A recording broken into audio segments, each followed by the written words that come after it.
Hey everyone, and welcome back to the R Programming for Beginners series. Now, in the last episode, we learned how to convert between data types, and it was a fairly short and simple topic, which I hope you guys understood well. And in today's episode, we're going to be stepping into something fundamental to R, that is, vectors in R. Now, this topic is fundamental because almost everything you do in R, things like storing values, calculations, data cleaning, etc., starts with vectors. Now, this is going to be a big episode, so without further ado, let's get on with our video. And before we move on with the video, a quick shout out to the R Programming Learn and Code app from Codin inside the Google Play Store. With this app, you can learn R right from your phone anytime and anywhere. And there are engaging and interactive courses on the app that make learning fun. And with quick facts and quizzes inside each course, you'll be truly understanding R and not just memorizing it. It also has an R compiler which allows you to type and test any bits of R code that you want. So, if you want to learn R and are looking for somewhere to start, do check out the R Programming app from Codin inside the Google Play Store. Now, let's move on with the video.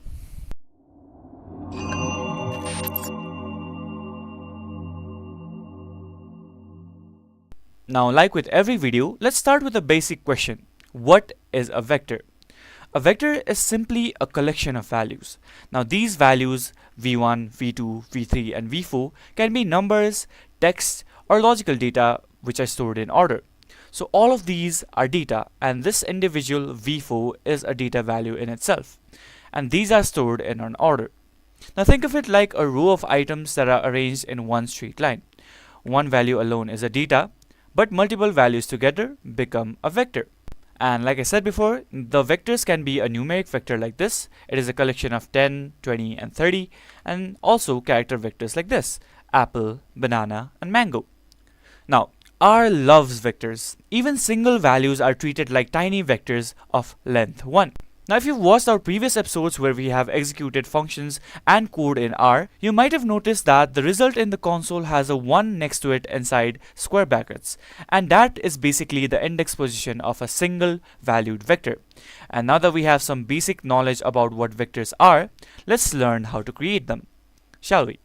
So let's come to our next slide, that is creating vectors. Now, in order to create a vector in R, we use the function C, which stands for combine. When using the combine function, inside these parentheses, we list all the values that we want to store inside of a vector. Now, the first vector in the example, which is numbers, stores numerical values with the help of the function C, which means combine, and which tells R to combine all of these values inside a single vector: 1, 2, 3, 4, 5. Now, and inside our second vector, fruits, we have a vector of string values or character values inside the function C, which is clear from the characters being wrapped inside quotes. Now, like I said, these are some examples of vectors that hold both numeric values and character values. So, it's like dropping a bunch of values into a box that is a vector. In the first case, we are dropping 1, 2, 3, 4, 5 into our vector, and in our next case, we are dropping apple, mango and banana into our vector, that is fruits. So I hope you understand how we can create vectors. Okay, now that we know about creating vectors, let's actually create those vectors inside of our own R compiler. So let's head over to codin.com and then go on to the compiler section and then head over to the R compiler, which is right here. So if we click on R compiler, we'll be greeted with this compiler right here, and let's create a vector now, shall we? So, in order to create a vector, let's actually create the two vectors that we discussed before. There's numbers and an arrow symbol, and let's use the C, that is combine function, to create a vector of 1, 2, 3, 4 and 5. And after that, let's also create a vector of fruits, and let's store some fruits names inside it. So let's say mango and then banana, and let's say kiwi. And when we run these, let's see what happens. So it outputs to nothing since we have not outputted them. So let's say numbers and then fruits. Let's now run this and check our output. So we have a vector of 1, 2, 3, 4 and 5, and a vector of mango, banana and kiwi. Now, before we start working with vector operations, let's actually discuss indexing elements first, which is very important. So let's head on over to our slides.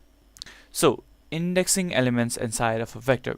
Now once we have a vector, we often will need to access individual values of the vector. In R, indexing of elements in a vector starts from 1 and not 0, unlike most programming languages, which is a common detail that beginners might miss. So if we had two vectors, or let's say if we had a vector called numbers and then square brackets 1 would access the first element, whereas numbers and then square bracket 3 would access the third element, and it is pretty straightforward. So all of these would be indexed as 1, 2, 3, 4, and then 5. And if you come from Python or JavaScript, where indexing of these types of collections start with a 0, welcome to R's unusual world. Now that we have discussed about indexing, let's actually demonstrate it inside of our compiler. Let's access let's say, third element of our numbers and then the second element of our fruits. So what will happen if we do this? It will return 3 as the third element, so it is the third element, and banana as the second element, since it is the second element of the vector called fruits. So I hope indexing elements is clear for you guys. Now after talking about accessing the individual elements of a vector, we arrive to one of the coolest things about vectors in R, and that is vector operations. The cool thing about vectors in R is that they can perform operations on all elements at once. For example, if I had a vector called A, which stored a collection of 2, 4, and 6, if I did A plus 2, it would add 2 to every element of the vector, and we would end up with 4, 6, and 8. And likewise, if we did A times 3, we would be multiplying every element of the vector by 3, and we would end up with 6, 12, and 18.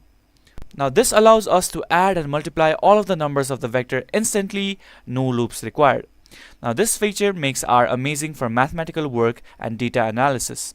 And not just adding a single value to all of the elements, we can also add two separate vectors to obtain a combination or a sum of the vectors. So if I had a vector called A, which had 2, 4, 6, and B had 1, 3, 5, if I did A plus B, it would return a sum of both these vectors. So 2 plus 1 would equal to 3, 4 plus 3 would equal to 7, and 6 plus 5 would equal to 11. Now instead of doing all this, I'll just demonstrate the vector addition. So let me just copy this code right here, and I'll just put it in our R compiler, and then let's see what happens. So if we do A plus B, you can see that 2 plus 1 will equal to 3, 4 plus 3, 7, and 6 plus 5 will equal to 11. Now, okay, for the sake of the video, let's just do A plus 2 as well, and let's see what happens. So it returns 4, 6, and 8, which is just adding 2 to every element of the A vector. So I hope vector operations are clear to you guys as well. So like I mentioned before, with the help of vector operations, we don't require any loops to work with individual elements of our vector. Now, on the topic of adding and performing operations with vectors, we arrive at a concept that is unique in R, so do pay attention. And that concept is the recycling rule. If you operate on vectors of different lengths, R recycles the shorter one, or let's say the vector with the shorter length. So if we had two vectors, let's say x, which stored a value of 10, 20, 30, and 40, and y, which stored the value of 1 and 2 only, R would repeat the values of y to match the length of the larger vector, which in our case is x, which holds 4 values, whereas y holds 2 values. So while doing the operation of x plus y, R would repeat y as 1, 2, 1, 2. So since y only has 2 values, R repeats them to match the length of x. So the operation becomes 10 plus 1, 20 plus 2, 30 plus 1, and 40 plus 2. It is clever, but it can also bite you later if you're not expecting it, so be careful when vector lengths don't match. So after discussing about the unique concept that is the recycling rule, we arrive to the final topic of today's video, that is length and sorting in R. Now, the length function tells us how many items a vector contains. So if I had a vector called numbers and it stored the numbers 2, 4, 6, 8, 10, the length function would give us a value of 5, since there are 5 elements that are stored inside of this vector. And next, for sorting values, we have the sort function. Now, using sort as it is would sort the numbers in an ascending order, but if you want to sort the numbers in a descending order, you can turn the decreasing value to true, which will in turn arrange the numbers in a descending order. So if we had a number, or let's say a vector of numbers called 20, 10, 40, and 30, using sort would arrange it as 10, 20, 30, and 40, which you notice is ascending. So before we head over to our recap slide, let's run or let's say let's sort our vector right here. So inside this very vector, let's create 23 and then 22 and then 4 and 8 and 7, let's say. And let's use the sort function on our vector, that is A, and let's run this to see what it outputs to. So it outputs to 2, 4, 6, 7, 8, 22 and 23, which is sorted in an ascending order. But let's see what happens when we turn the decreasing parameter, so decreasing, to true. So when we do that, you can see that it is sorted in a decreasing manner. So 23, 22, 8, 7, 6, 4, 2. And that is basically how sorting. And okay, I didn't demonstrate length actually. So if I did length and then A, let's see what it'll output to. So it'll output to 7, since there are 7 values inside of our vector. Okay, now that we have talked about sorting and length as well, let's head over to our recap slide, shall we? So, as a recap of today's topics, we learned first how to create vectors in R, that is with the C function, that is combine function, how to index values, or let's say how to access individual values of those vectors, how to perform vector math and vector operations, the recycling rule in R, and about length and sorting as well. And that wraps up episode 5, vectors. You just learned one of the most fundamental structures in R.